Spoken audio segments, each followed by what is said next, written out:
Marcus Hale tightened his grip on the steering wheel as the patrol lights bled red and blue across his windshield. The winter night was quiet.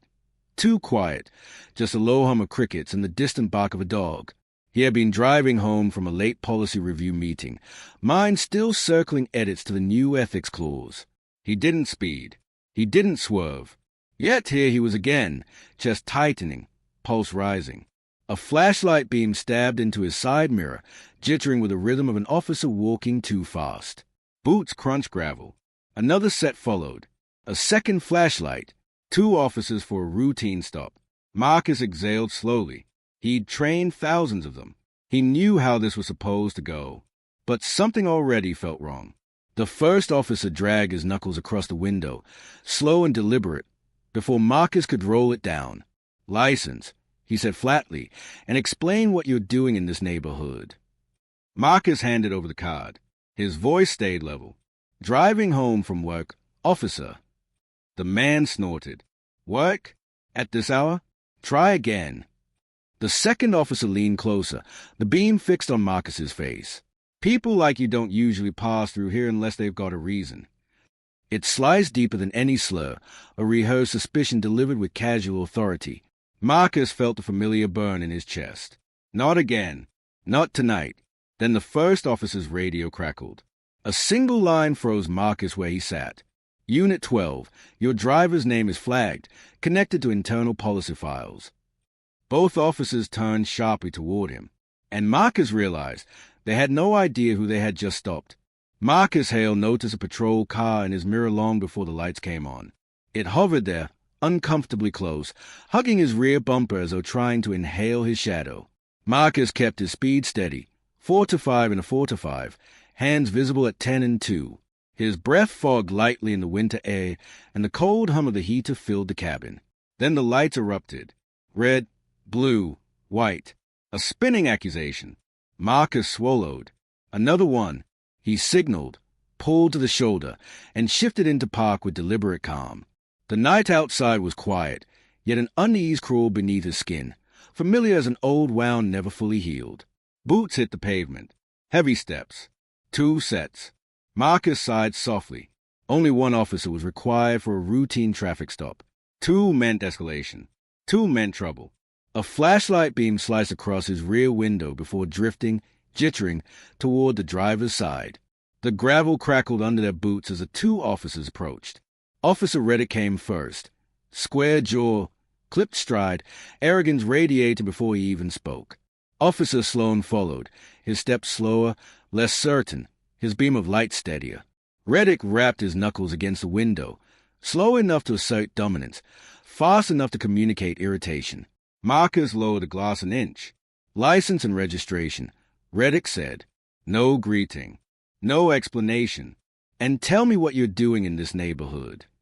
Marcus handed over the documents. "Driving home from work, officer." "Work," Reddick repeated, as though tasting something bitter. "At this hour." His eyes narrowed. "Let's try that again." Marcus kept his tone even. "Yes, work." Sloan stepped closer, angling his flashlight straight into Marcus's face. "What do you do for work, sir?" "Policy research," Marcus answered. Reddick scoffed. "Policy research. Right." Marcus remained silent. Anything more would feed the flames. Reddick pivoted toward Sloan. "Run every database we have on him." Sloan hesitated. Yeah. Okay." He stepped back toward the patrol car. Reddick kept his flashlight hovering near Marcus's left ear. Not aimed directly, just close enough to remind him who held power. "Step out of the vehicle." Marcus nodded once and opened the door carefully. "I'm stepping out, officer. My hands are visible." "Good," Reddick muttered. "Keep them that way." Marcus stood on the gravel shoulder, cold air sinking through his shirt. He felt exposed. Cars passed intermittently, drivers slowing just enough to look, then speeding away, wanting no part of it. Reddick circled him. "So, policy research. What kind? For who? Be specific." "I work with the state commission." "Doing what?" Reddick pressed. Marcus breathed in. "Ethics compliance and procedural review." Reddick stopped. His expression flickered with something Marcus couldn't read. Confusion, annoyance, disbelief. Ethics. Right. Cute. Marcus didn't rise to it. From inside the patrol car, Sloane typed rapidly. His face glowed pale blue from the screen's reflection. He stopped typing, leaned back, squinted, typed again, then again. Reddick noticed. What's taking so long? Sloane didn't answer right away. He kept staring at the screen. Marcus watched the slow shift in Sloane's posture, the tension in his shoulders, the way his brow furrowed as if fitting together mismatched puzzle pieces. Reddick snapped, "Sloane." I'm just checking something," Sloane said quietly. Reddick snorted. "Well, check faster." He turned back to Marcus. "You got any weapons? Drugs? Anything illegal I should know about?" "No. You mind if I search the vehicle?" "Yes," Marcus said clearly. "I do mind, and I do not consent to any searches without cause." Reddick's jaw tightened. "Interesting. You seem awfully confident for someone pulled over at night in a neighborhood he doesn't belong in." Marcus felt that sting deep in his ribs. He kept his voice steady. "I have the right to decline a search. That's all." Reddick leaned closer, too close. "You want to play smart guy with me?" Before Marcus could respond, Sloane opened patrol car door. His voice trembled slightly. Reddick? You need to see this." Reddick rolled his eyes. "What now?" Sloane held the tablet out. "His name. It's flagged." "Flagged how?" Reddick snapped. Sloane swallowed. "Administrative access flagged. Restricted level documentation. I think it's connected to internal policy files." Reddick barked a laugh. "Him? Please." But Sloane didn't laugh. "I'm serious." For the first time, Reddick's confidence cracked. He took the tablet and stared. His eyes narrowed, darting across the screen. Marcus watched quietly, his breath condensing in the cold air. Reddick muttered, "This can't be right." "It is," Sloane said softly. "I've seen the name before, in training modules. I think his." "Shut up," Reddick snapped. Marcus exhaled slowly. The humiliation burned under his skin. He couldn't believe this was happening again, on a dark roadside, under flashing lights, treated as a threat instead of a human being. Sloane stepped closer, voice low. "So, can I ask, are you Marcus Hale?" Marcus didn't answer immediately. He could feel Reddick's stare hammering into him. Finally, Marcus nodded once. "Yes." Reddick blinked hard. "No, that doesn't mean anything." Sloane whispered, "It means everything." Reddick turned away, shaking his head as though rejecting reality. "Calling a supervisor," he barked. "Now." Sloane hesitated. "Is that necessary?" "Do it." Sloane radioed in the request. Marcus stood there, breath visible, the cold seeping into his bones. The night was suddenly heavier, denser. The supervisor was coming, and Reddick had no idea how much deeper the hole he just dug himself could go. Marcus stood beneath the cutting winter wind, his breath curling out in pale threads as Officer Sloane finished the radio call. The street was dim, a thin stretch of asphalt illuminated only by flickering street lamps and the restless flash of the patrol car's lights. He kept his hands visible, palms slightly open, his posture calm, but inside, a quiet storm swirled. Reddick paced in front of him like a caged animal. "Let's get something straight," he said, stopping inches from Marcus. "You're not going to pull some fancy title out of thin air and expect me to bow." Marcus met his gaze evenly. "I'm not asking you to bow, officer." "Then what are you asking?" Reddick scoffed. "Respect? Courtesy? You want special treatment." "I want the same treatment every citizen deserves." Reddick's laugh was sharp and hollow. "Yeah, sure." Sloane walked closer, avoiding direct eye contact. "Sir," he said quietly, "we're going to need you to answer a few clarifying questions. Just standard procedure." "Nothing about this feels standard," Marcus replied. Sloane winced slightly. Reddick stepped between them. "Where do you really work?" he demanded. "And don't give me that state commission nonsense again." Marcus inhaled slowly. I already told you. Oh, you told us something, Reddick interrupted, lifting a finger. But not the truth. People with your background don't usually end up working in state administration. There it was. Coded, but unmistakable. Marcus kept his voice low. Officer, my background has nothing to do with my occupation. Everything has to do with your occupation, Reddick snapped. Why are you in this neighborhood? Who are you meeting? Why this street? Marcus blinked. I told you. I'm going home. Home, Reddick repeated with exaggerated confusion. Funny, you don't look like you're from around here. Marcus remained still. Any reaction would be fuel. Sloan shifted uncomfortably. Reddick, maybe we should wait for the supervisor. Reddick ignored him. What's in your trunk? Personal belongings. What kind? Clothes. A briefcase. Files for work. Files, Reddick echoed. Let me guess. Top secret? Classified? Oh, wait. Maybe you can't tell us because you're so important. Marcus met his eyes. You asked what was in the trunk. I answered. You think you're clever, Reddick said, stepping closer. Smart mouth and astute. I've seen the type. Always acting innocent until something breaks loose. Marcus felt a tightening in his chest.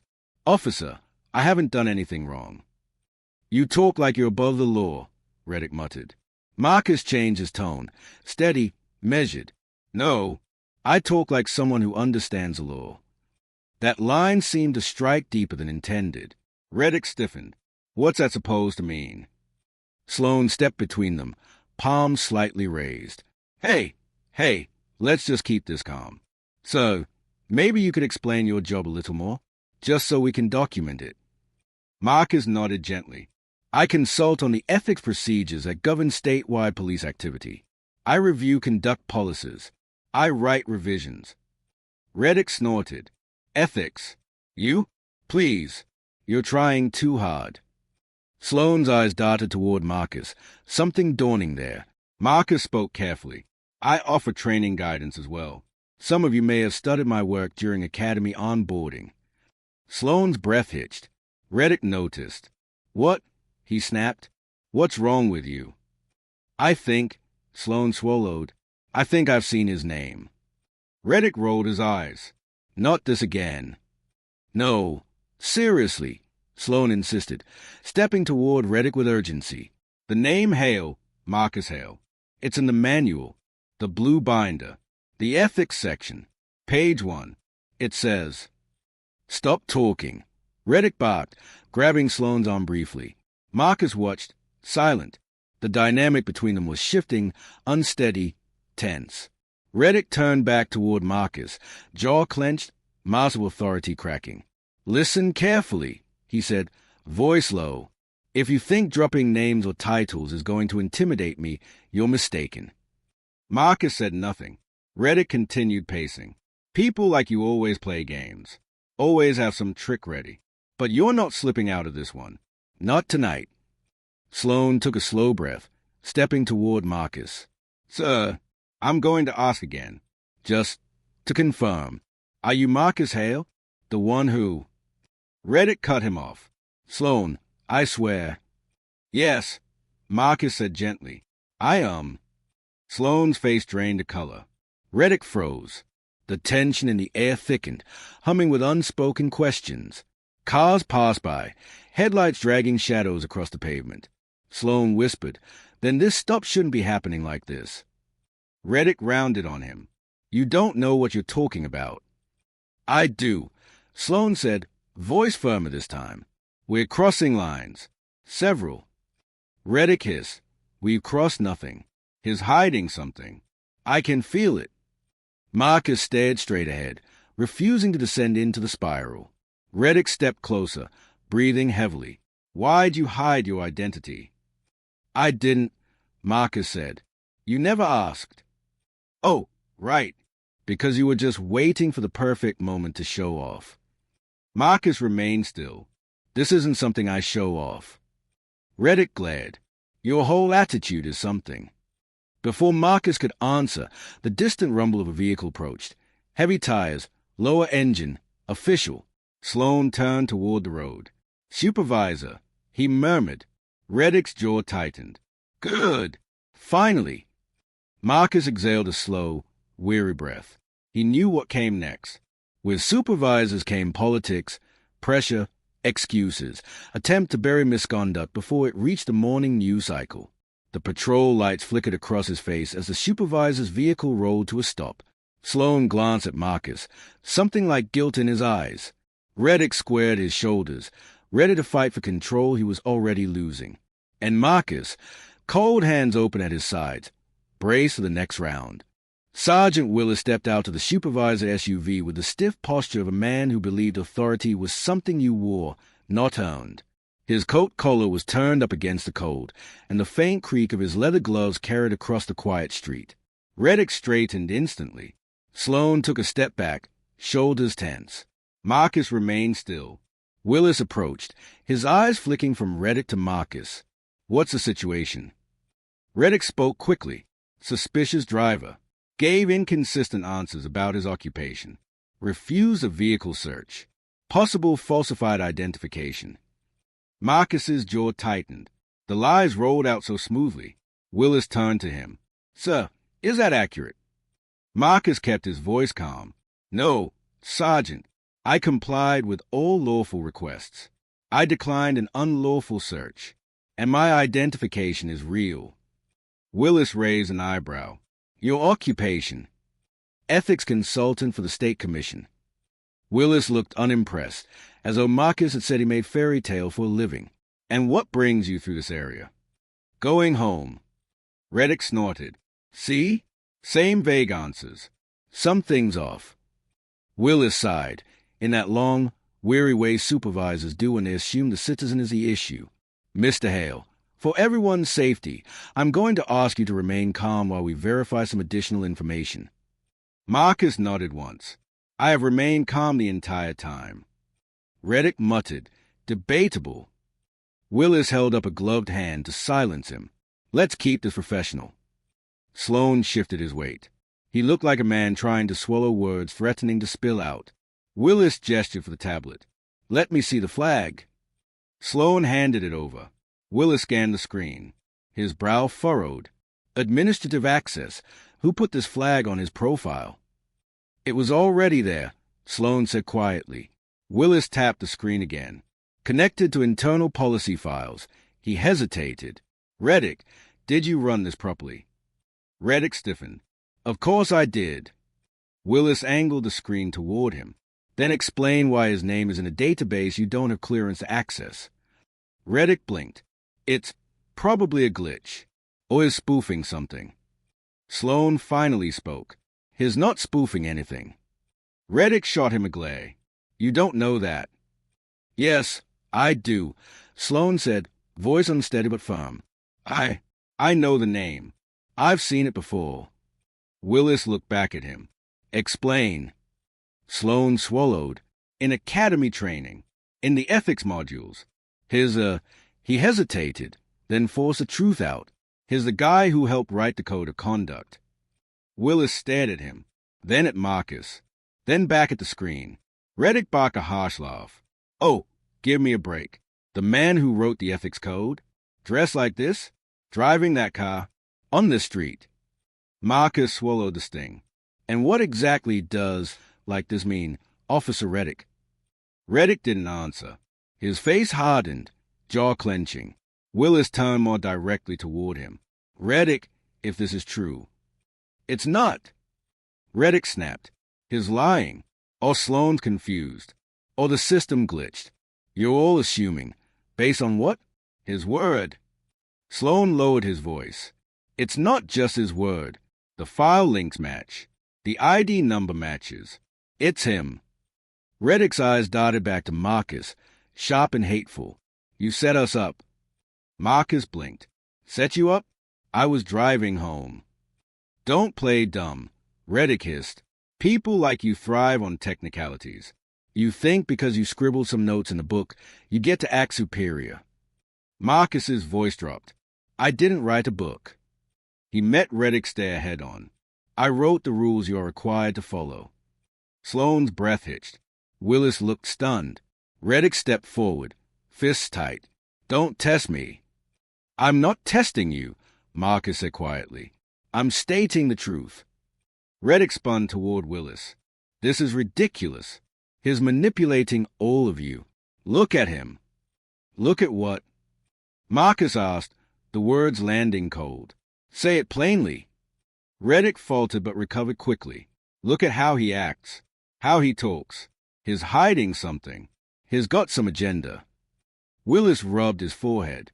"Reddick, I need you to calm down." "No," Reddick snapped. "I won't. Every time someone pulls rank or throws credentials at us, suddenly we're the bad guys. I won't let some random guy make me look incompetent." Sloan whispered, "You're doing that to yourself." Reddick ignored him. He turned to Willis again. "Call it in. Verify every detail. I don't care what HQ says. I want proof." Willis hesitated. Marcus watched the moment, saw the fork in the road.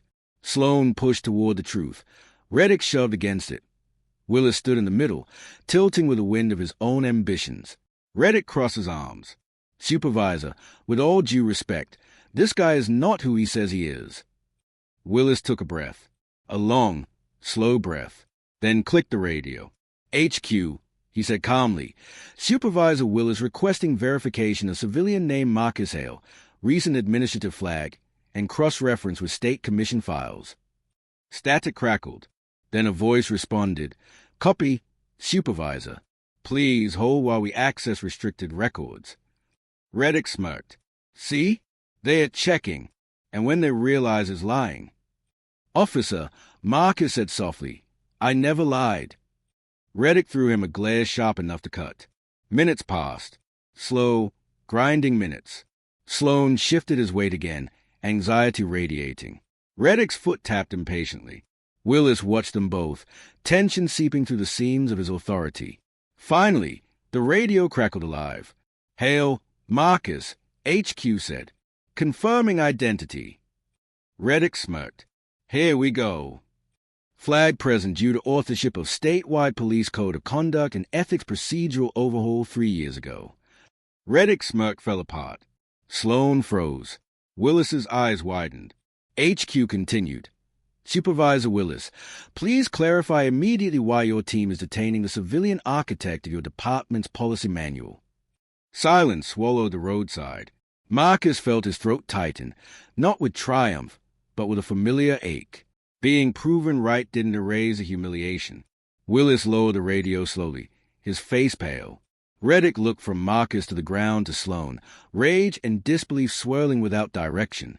Sloan whispered, "Oh, God." Willis finally spoke, voice cracking under the weight of consequences. "Reddick, what have you done?" The silence after HQ's transmission felt heavier than the winter air. Marcus stood perfectly still, as though movement might shatter the thin layer of restraint holding this moment together. Reddick's breathing tightened, short bursts of defiance and disbelief. Sloan looked sick. Willis, caught between protocol and panic, seemed to age 10 years in 2 seconds. Willis cleared his throat. "HQ," he swallowed, voice trembling. "Copy that. We're assessing the situation." The radio responded coldly. "Assessment should have occurred before escalation. Hold position until IA confirms." Internal Affairs. Reddick flinched. Marcus watched the crack spreading through all 3 men. He felt no triumph, only exhaustion, the kind that dug into his bones. Willis lowered the radio slowly. "Officer Reddick," he said, tone tight, "we need to—" "No," Reddick snapped. "No, no, no. I'm not taking the fall for this." Sloan blinked. "Fall for what?" "You escalated." Reddick rounded on him. "You backed him up. You fed into his story." "It wasn't a story," Sloan said quietly. "It was true." Reddick pointed a trembling finger at Marcus. "He manipulated you." Marcus remained calm. "I answered your questions honestly." Reddick scoffed. "Oh, right. The almighty ethics guy. You think you can stroll through here at night and expect us to bow and scrape?" Marcus's voice lowered. "I expect professionalism." Reddick lunged a half step forward before Willis blocked him with an arm. "Officer Reddick," Willis warned. "Stand down." Reddick's jaw twitched. "He's lying. It's all some setup. He's not who he says he is." Willis held the tablet up. "It's confirmed by HQ." "I don't care." Reddick shouted. "I don't buy it." Sloan looked away, shame blooming across his face. Willis spoke firmly. "Reddick, step back now before you make this worse." Reddick took one step back, but only one. "Fine. Then why is he here? Why this neighborhood? Why tonight?" His voice rose, desperate. "There's always something. Always a trick." Marcus felt an ache in his chest. He knew this pattern well. Officers trying to justify their instincts, even when facts told a different story.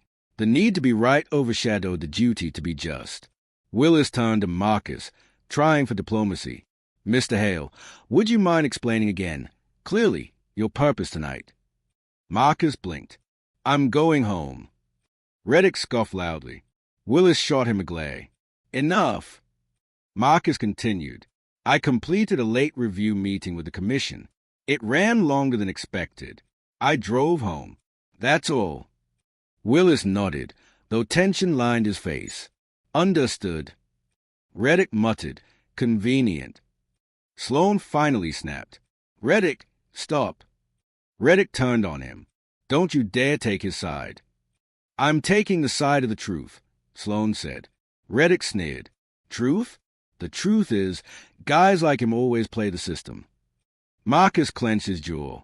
"Officer, I wrote the system. I'm not playing it." Reddick barked a bitter laugh. "Yeah, well, I've read that manual of yours. Full of idealistic nonsense that real cops can't follow." Marcus's voice softened, but the words cut. It was written to protect citizens from abuses like this. Reddick stiffened, rage rippling across his features. "You think you're the victim, hey?" Willis exhaled harshly. "Reddick, enough." Reddick paced, unable to stand still. "This is insane. Absolutely insane." Willis pinched the bridge of his nose. "I'm calling HQ back." He raised the radio. "HQ, Supervisor Willis requesting immediate clarification on next steps." HQ responded. "Internal Affairs is en route. Do not release the civilian. Do not detain him further." Reddick exploded. "So what? We're just supposed to stand around while IA interrogates us over nothing." Willis glared. "It's not nothing. It is nothing." Reddick yelled. "He's not special. He's a—" Marcus raised a hand gently. "Don't." Reddick's mouth snapped shut, not out of respect, but out of the shock of being interrupted. Marcus continued quietly. "Don't finish that sentence. For your own sake." The winter wind rushed between them as though trying to blow away the tension. Willis cleared his throat. "Mr. Hale, I apologize for confusion. We'll handle this properly." Marcus nodded, though the words did little to mend the crack already carved into his dignity. "Sergeant, I'm not here for apologies. I'm here for accountability." Reddick spat, arrogant. Sloan shook his head. "He's right." Willis motioned Sloan aside. "Stay with him." Sloan approached Marcus slowly. "Sir, I'm sorry. I should have evaluated things differently. I recognized your name earlier, but I wasn't sure." Marcus studied him. "You tried," he murmured quietly. "But trying isn't always enough." Sloan's shoulders fell. "I know." Reddick overheard and snapped, "Don't pity him." "I'm not pitying him," Sloan said sharply. "I'm acknowledging the truth." Reddick snarled. "You're weak." Sloan stepped closer to him. "No, I'm honest." Reddick bristled like a cornered animal. "You always were soft." Willis intervened again, putting himself between them. "Both of you, enough." The tension simmered, threatening to boil. Willis exhaled and turned to Marcus. "Look, this can still be resolved without making headlines." Marcus's stare hardened. "Sergeant, you don't decide that." Willis blinked. "I'm trying to prevent damage, for everyone." Marcus answered softly but with razor precision. The damage was done when a routine stop turned into interrogation, suspicion, and hostility. Not because of my behavior, but because of their assumptions. Reddick broke. "Oh, give me a break." Willis spun on him. "Reddick, stand down or I will remove you from duty right here." That moment froze Reddick. His face twisted, pride warring with survival. Finally, he stepped back, muttering curses under his breath. Willis retreated a few steps and radioed HQ again, this time with a tremor in his voice. "HQ, confirm estimated arrival time for internal affairs." 10 minutes, HQ replied. "Stand by. Maintain scene integrity." Marcus closed his eyes briefly. 10 minutes of this tension felt like an eternity. When he opened them, Sloan stood quietly nearby, remorse etched across his face. Reddick stared into the distance, jaw clenched. Willis shifted nervously, calculating his own next moves and how to shield himself from fallout. But Marcus felt something shifting in the air, something irreversible. 10 minutes until the truth became undeniable. 10 minutes until the crack spread wide enough for everyone to see. And none of the officers were ready. Internal affairs arrived faster than expected, 2 unmarked sedans rolling to a stop with a soft crunch of gravel. Their headlights illuminated the entire scene, Marcus standing in the cold, Reddick fuming, Sloan stiff with guilt, and Willis trying to hold together a situation already slipping from his grasp. 2 IA investigators stepped out. One was a woman in her 40s with clipped, no-nonsense movements. The other a younger man with a tablet already in hand. Their expressions were unreadable, professional neutrality honed by years of seeing police misconduct and the excuses that followed. The woman spoke first. "Supervisor Willis." Willis stepped forward quickly. "Yes, thank you for coming." She nodded once, already scanning the scene. "We received a priority call from HQ regarding the detainment of Mr. Marcus Hale. Before anything else, where's the civilian?" Marcus raised his hand slightly. "Right here." Her eyes softened, just a fraction. "Mr. Hale, we will speak with you in a moment." Reddick muttered under his breath, "Of course they will." The younger IA investigator looked directly at him. "Officer, is there something you'd like to say on record?" Reddick stiffened. "No." The woman turned back to Willis. "According to HQ logs, Mr. Hale's identity was flagged before escalation. Can you explain why the stop continued after that?" Willis inhaled shakily. We're still verifying."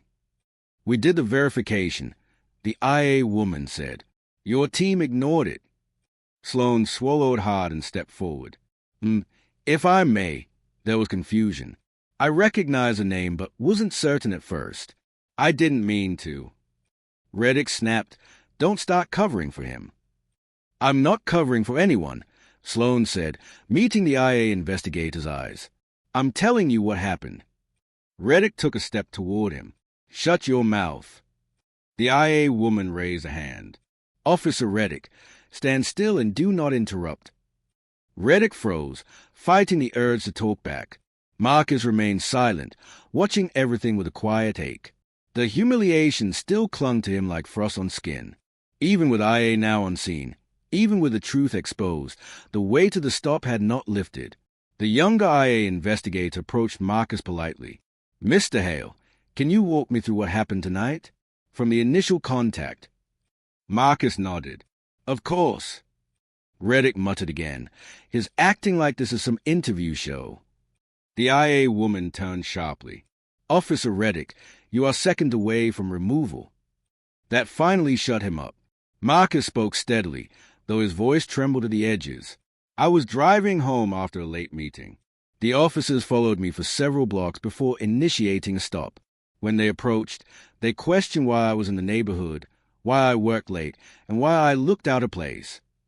They demanded to search my car without cause." The IA woman nodded, expression hardening.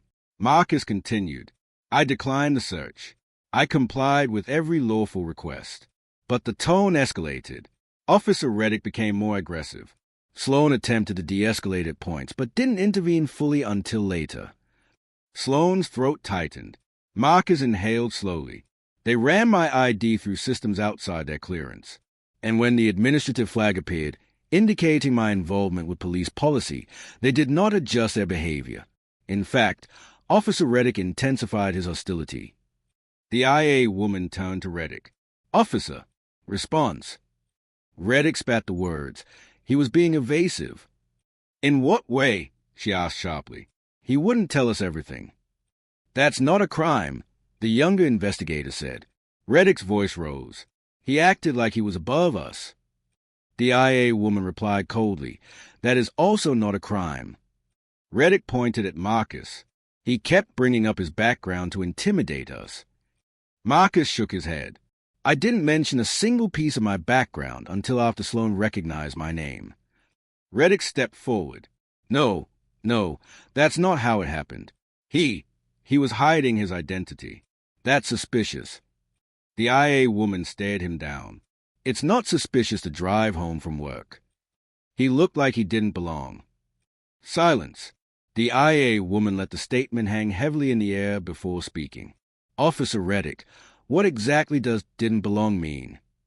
Reddick's mouth opened, closed, then tightened. "Answer the question," she pressed. "I mean, this neighborhood doesn't usually have people with his appearance driving around late at night." Sloan closed his eyes, pained. The IA woman's face hardened. "That is not probable cause.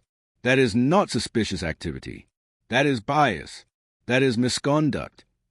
Reddick's jaw clenched so tightly it trembled. Willis attempted to step in. "Look, IA..." Emotions ran high. The officers were trying to ensure. "Sergeant Willis," the IA woman interrupted, "your attempt to sanitize the situation is noted and rejected." Willis's face fell. She turned to Marcus again. "Mr. Hale, do you wish to file a formal complaint?"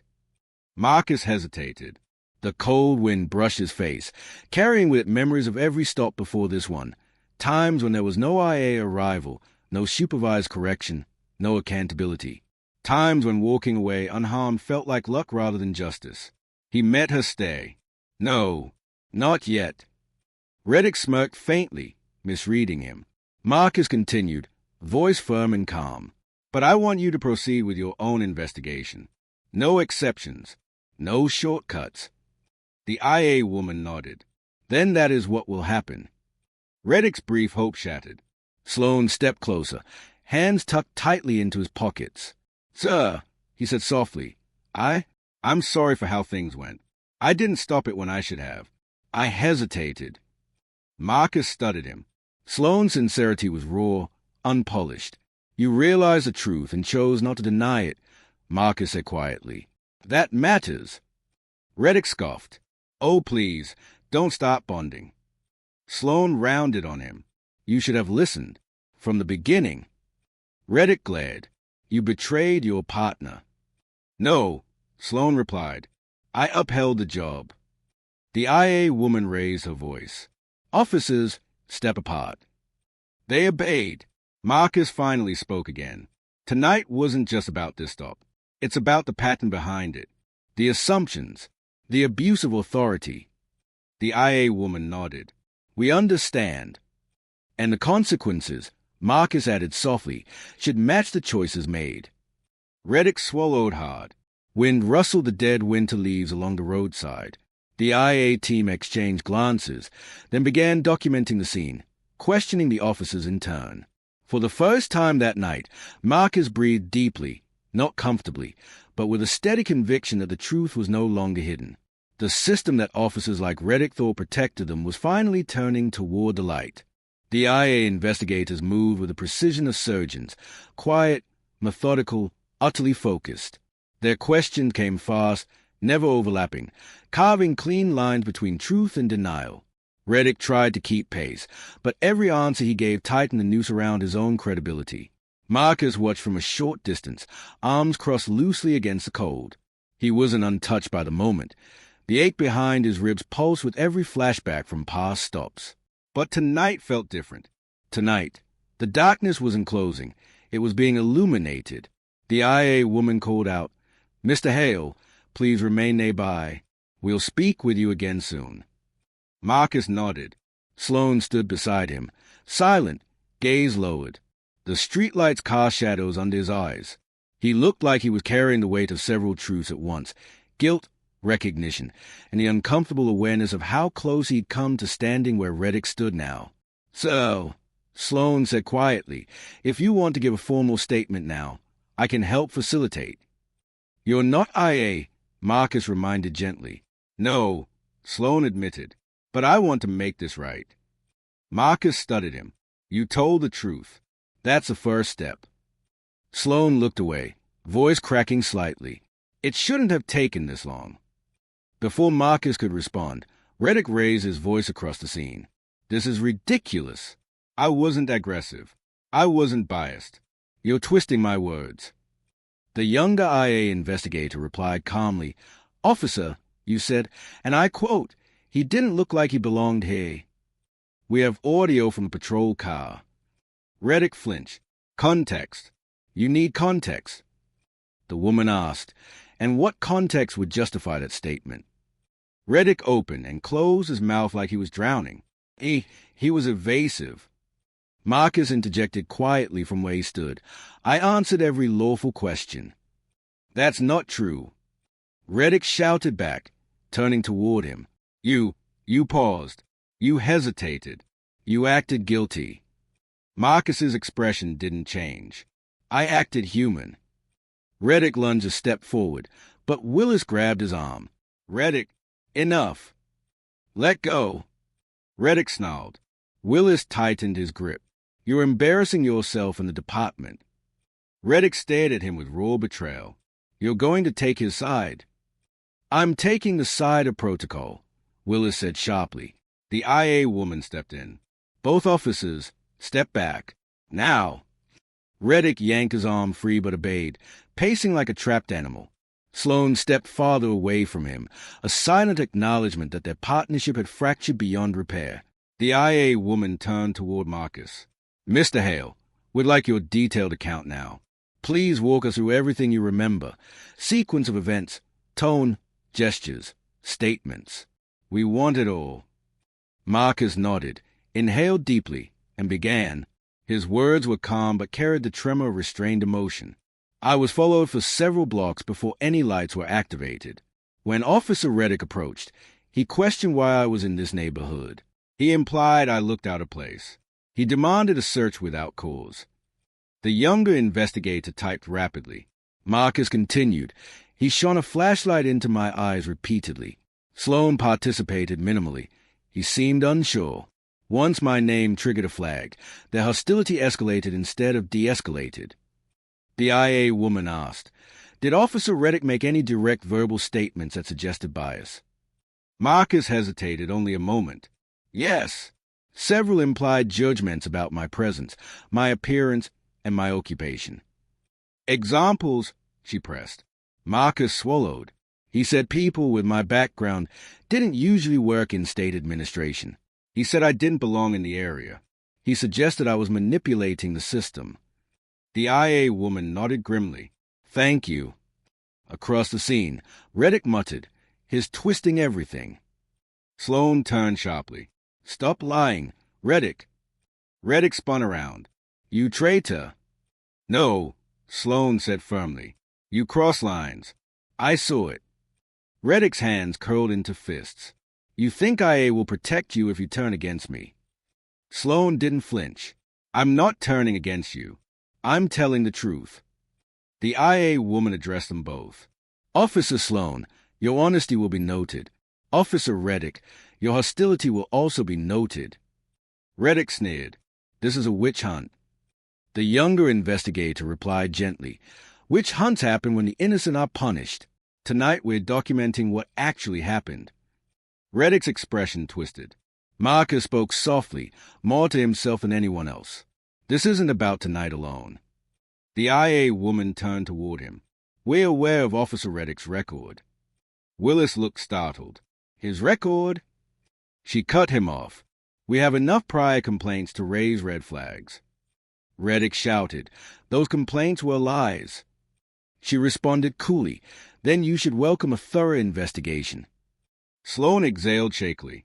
Willis looked devastated, not out of empathy, but because he sensed how deeply this would stain his supervision record. Marcus simply watched, each revelation landing with the weight of years he'd spent fighting for reform. The IA woman gestured toward Sloan. "Officer Sloan, come with us. We'll take your formal statement now." Sloan nodded and followed. Reddick scoffed. "Of course. Take his statement first. He'll tell you whatever makes him look good." The investigator turned sharply. "Officer Reddick, you will wait. You will not speak unless asked." Reddick glared but fell silent. Marcus stepped closer, stopping a few feet behind the IA team. His voice carried softly. Every choice tonight had consequences. Reddick threw him a glare. "Don't lecture me." "I'm not lecturing you," Marcus said. "I'm witnessing you." Reddick looked away, shaken. Minutes passed. The IA team continued gathering statements, measuring each officer's truth against their body language, inconsistencies, and the digital logs. Finally, the IA woman approached Marcus again. "Mr. Hale, we will file a report with HQ tonight recommending an immediate administrative hold on Officer Reddick and an internal review of Supervisor Willis. We will also conduct a broad inquiry into systemic issues raised by this stop." Marcus nodded slowly. "Thank you." And as we proceed, she added, "we may need your cooperation." Marcus's voice was steady. "You'll have it." Behind them, Reddick muttered curses under his breath. Willis rubbed his forehead, pale and sweating. Sloan stood off to the side, shoulders hunched, waiting for the next step. The IA woman offered Marcus a respectful nod. "We'll finish our work at headquarters. Are you able to drive there safely?" Marcus hesitated. The cold night pressed deep into his bones, but he straightened. "Yes," he said. "I can drive." "Then let's proceed." Marcus walked toward his car, pulse steady but heavy, knowing the night was far from over. The truth was out, but the reckoning was still coming. Headquarters was too bright. That was Marcus's first thought as he stepped inside the lobby. Sterile white lights reflecting off polished floors, every surface sharp and cold. The harsh glow clashed with the emotional weight he carried from the roadside. He walked in with steady steps, but inside, his chest felt tight. 2 IA investigators escorted him through the security checkpoint. Officers behind the desk watched curiously, whispering as they recognized his name. Their stares were not hostile, more unsettled, unsure how someone who wrote the policies they followed had ended up the target of a stop. Sloan entered moments later with an officer escorting him. He looked nervous but resolute. Reddick and Willis came last, both walking stiffly, pulled forward by obligation rather than cooperation. The hallway split into interview rooms. IA directed everyone to separate spaces. Marcus was taken to a quiet room with a single table, 2 chairs, and a camera mounted in the corner. The IA woman, Detective Richter, joined him with a folder thick enough to signal trouble. The younger investigator, Patel, took a seat beside her. Richter began. "Mr. Hale, thank you for coming. We're going to take a full recorded statement. Please speak freely." Marcus nodded, clasping his hands together on the table. "I'm ready." Patel pressed a button on the recorder. "Begin when you're comfortable." Marcus inhaled deeply. Tonight was not an isolated incident. It was a pattern I've experienced before. But this time, it occurred under the shadow of policies I wrote. Policies designed to prevent exactly what happened. Richter gave a small nod, encouraging him. Officer Reddick initiated the stop based on bias. Marcus continued. "Not on behavior." His questions were invasive, accusatory. He treated me as though my presence alone was a threat. Patel typed quickly. "And Officer Sloan." He hesitated, Marcus said. "I won't deny that." But he also tried, quietly, to soften the situation. It doesn't excuse his lack of intervention, but it makes him different from Reddick. Richter folded her hands. "How are you feeling during the stop, if you're comfortable sharing?" Marcus hesitated. Emotion rose in his throat. "I was afraid," he admitted quietly. "I've faced racism before. But being stopped at night by aggressive officers, my mind went to every scenario I've ever read in a misconduct file. Every worst-case outcome." He swallowed. "I thought about my daughter. I thought about whether I'd get home." Richter's face softened. Patel paused his typing. "Thank you for sharing that," she said. "It matters." Marcus nodded, grounding himself in a steady breath. "We'll need you to review the written statement later," Patel said gently. "But for now, let's discuss the procedural issues raised." Richter pulled out the thick folder. This stop exposed several violations: improper initiation, refusal to de-escalate after verification, and racialized language. Officer Reddick's record already shows 3 prior bias-related complaints. Marcus blinked. 3. Yes, Richter confirmed. None were fully substantiated. Lack of evidence, witnesses unwilling to testify, and one retaliation claim that scared off the complainant. Marcus closed his eyes. How many more could there be that never made it here? "A question we intend to explore," Richter said. Meanwhile, in the adjacent rooms, Sloane's interview. Sloane sat rigidly, hands pressed flat on the table. His voice was quieter than usual, but steady. "I messed up," he said. "I should have stopped him. I should have spoken up sooner." IA investigator Patel asked, "Why didn't you?" Sloane's shoulders slumped. "He's my partner. And Reddick, he has a way of taking control. If you challenge him, he turns on you. I didn't want to become his next target." "So you stayed silent?" "Yes," Sloane whispered. "And I hate that." There was no pride in him, only remorse. Reddick's interview. Reddick sat in a different room, arms crossed, jaw locked. "This is a setup," he said. "Some bigwig didn't like being questioned." The IA interviewer asked, "Which part was a setup? The ID verification? The administrative flag? Your own statements caught on patrol audio?" Reddick sneered. "You people always twist things." "We don't twist," the interviewer said calmly. "We document." Reddick leaned back, laughing bitterly. "He provoked me. People like him always push until we react. Then you blame us."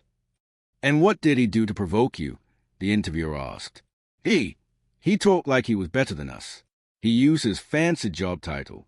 He tried to intimidate me." The interviewer reviewed the file. "The audio shows he didn't mention his occupation until after you accessed restricted databases." Reddick froze. Willis's interview. Willis sat stiffly, suit jacket unbuttoned in agitation. "Look, IA," he said, "I tried to get ahead of it. I tried to manage the scene." "But did you intervene?" the investigator asked. Willis hesitated. "Well, not immediately. I didn't know the full context." "The context," the investigator said sharply, "was a baseless stop." Willis's face reddened. Back in Marcus's room, Richter concluded the interview. "Mr. Hale, your cooperation is invaluable. We will submit a full report to HQ tonight. Officer Reddick will likely be placed on immediate administrative leave." Marcus exhaled. "I expected that." Patel added, "Supervisor Willis may face disciplinary review. Officer Sloane will be required to undergo retraining, but his cooperation works in his favor." Marcus nodded. "He deserves a chance to do better." Richter closed the folder gently. "Before we wrap, there's something else. The department is requesting your input on structural reforms. Tonight exposed flaws in the system your manual didn't anticipate." Marcus felt the weight of it settle over him. Familiar, heavy, but important. "I'll help," he said quietly. "But not tonight. Tonight, I just want to breathe." Richter nodded. "Of course." She stood. "You're free to go, Mr. Hale." Marcus rose on unsteady legs. As he walked through the hall, Sloane stepped out of his interview room. Their eyes met. "I'm sorry," Sloane said softly. Marcus paused. "Then do better," he replied. "That's all I need." Sloane nodded, tears threatening but held back. Marcus pushed open the front doors and stepped into the night. The cold air hit him like a cleansing wave. Justice was unfolding, but the emotional cost lingered, and he still had more to face. The next morning arrived slowly for Marcus. He hadn't slept. Even after leaving headquarters, even after stepping into the quiet sanctuary of his home, the night's events replayed endlessly. The flashlight in his eyes, Reddick's voice dripping disdain, the cold gravel under his feet, the fear, not of being misunderstood, but of becoming another headline. By sunrise, Marcus finally forced himself out of bed. He moved through his kitchen like a ghost. The coffee tasted like nothing. His hands trembled once, then a second time, before he steadied them against the counter. He had survived the night. But survival came with weight. His phone buzzed. A message from the state commission chair. IA briefed us. We'd like to speak today. No pressure. Marcus typed a short reply, later, and set the phone down. He wasn't ready for policy discussions. Not yet. He sat at his dining table, eyes unfocused, breathing slow. For a moment he wondered how many others had sat like this after similar stops, shaken, exhausted, unseen. A sharp knock broke the silence. Marcus flinched.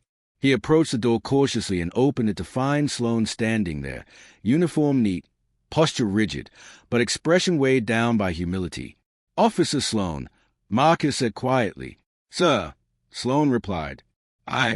I wanted to apologize in person." Marcus studied him. Sloane's eyes were red-rimmed, as if he hadn't slept either. "I shouldn't have let it happen," Sloane continued. "I saw how far he was going, and I froze. That's on me." Marcus let the silence stretch before responding. "You recognize a mistake. That matters." "It doesn't feel like enough," Sloane whispered. "Maybe not," Marcus said, "but accountability begins with honesty." Sloane nodded, swallowing hard. "IA told me I'll be assigned to mandatory ethics retraining, possibly reassignment." "Use it," Marcus said softly. "Grow from it. Change from it." Another nod, this one sharper, more determined. Sloane stepped back. "Thank you for hearing me." "I hope you do better," Marcus replied. "I will," Sloane promised. When Sloane left, Marcus closed the door gently, inhaling the silence again.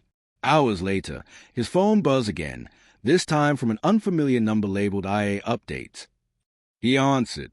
Detective Richter's voice greeted him. "Mr. Hale, we have concluded our preliminary findings." "Marcus Saturday, I'm listening." "Officer Reddick has been placed on immediate administrative leave pending a formal hearing," she said. "Given prior complaints and last night's behavior, termination is highly probable. Criminal review for misuse of authority is being evaluated." Marcus exhaled slowly. "And Supervisor Willis?" "Administrative reprimand. Potential demotion." She paused. "His failure to intervene is a significant violation." "And Sloane?" "Mandatory retraining. No suspension." His honesty and cooperation went a long way. Marcus nodded. "Understood." Richter continued. "We're also recommending a broader review of traffic stop procedures and training modules statewide. Your input will be critical." Marcus rubbed his forehead. "I'll assist, but it'll take time." "Of course," Richter said. "Take the day. Rest if you can." When the call ended, Marcus let the weight settle. This wasn't revenge. It wasn't victory. It was accountability, measured, imperfect, but real. Later that afternoon, news broke. Social media spread the roadside videos, grainy clips filmed by passing drivers showing Reddick barking orders, the flashlight in Marcus's face, Sloane's nervous shifting, Willis's arrival, IA stepping in. There was no violence, but the tension alone told the story. Comment sections swelled with outrage. He wrote the code they were supposed to follow. "How many stops like this I ignored? That officer needs to be fired. This system is broken." Marcus didn't read much, just enough to feel the pulse of public reaction. But each comment carried a sting. His daughter called after seeing the news online. "Dad, are you okay?" Marcus's voice softened. "I'm all right." "You don't sound all right." He hesitated. "I'm tired." "Come visit tomorrow," she said. "Let me make you dinner." Marcus smiled faintly. "I'd like that." As the evening approached, Marcus finally answered the commission chair's earlier request. An hour later, he sat in a conference room overlooking the city, glass walls, silver tables, paperwork neatly stacked. 3 commissioners greeted him. "We're glad you came," the chair began, "and we're sorry you had to experience what you experienced." Marcus nodded. "Thank you." "We'd like your guidance on strengthening the code of conduct," another commissioner said. "Clearly, some of the gaps need to be addressed." Marcus inhaled. Last night exposed more than gaps. It exposed culture, patterns, a mindset that training alone won't fix. They listened intently. I'm willing to help revise a manual, Marcus continued. But reform requires more than a document. It needs accountability, transparency, public oversight. Officers can't fear consequences, but they must expect them when lines are crossed. The chair nodded. We agree. Marcus added softly, and we can't just protect citizens on paper. It needs to translate into behavior every night on every street. They sat with his words a moment, letting the truth settle.